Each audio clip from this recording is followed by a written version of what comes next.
कोल्हापूर महानगरपालिकेच्या प्रशासक के मंजुलक्ष्मी यांनी आरोग्य स्वच्छता विभागाची आढावा बैठक घेतली।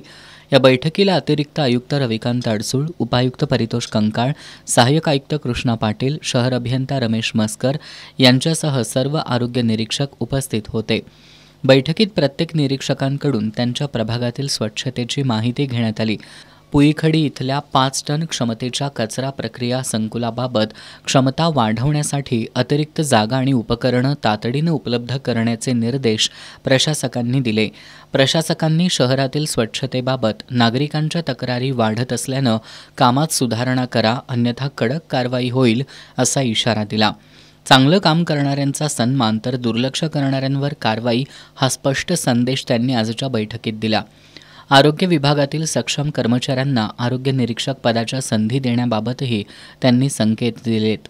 यावेळी प्रशासकांनी हॉटेल वेस्ट संकलनासाठी स्वतंत्र विभागीय आरोग्य निरीक्षक नेमण्याचे आदेश दिले। मार्केट परिसरातील कचरा संकलनाची जबाबदारी त्या मार्केटच्या आरोग्य निरीक्षकांवर निश्चित करण्यात आली। जुन्या वॉर्डनिहाय पद्धतीऐवजी निरीक्षकांना स्वतंत्र जबाबदाऱ्या आणि अहवाल सादर करण्याचे आदेश अतिरिक्त आयुक्त अडसूळ यांनी दिले। शहरात भटक्या कुत्र्यांच्या तक्रारी वाढत असल्यानं डॉग स्क्वॉडला शस्त्रक्रियेचे अहवाल तातडीनं सादर करण्याच्या सूचना यावेळी देण्यात आल्या।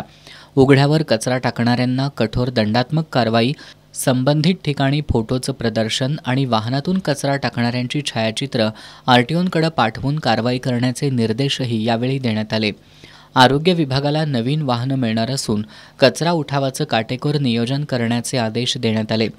सार्वजनिक शौचालयांच्या दुरुस्तीसाठी प्रत्येक विभागीय कार्यालयाला 20 लाखांचा निधी मंजूर केला आणि आजच एस्टिमेट सादर करण्याचे निर्देश शहर अभियंत्यांना देण्यात आले।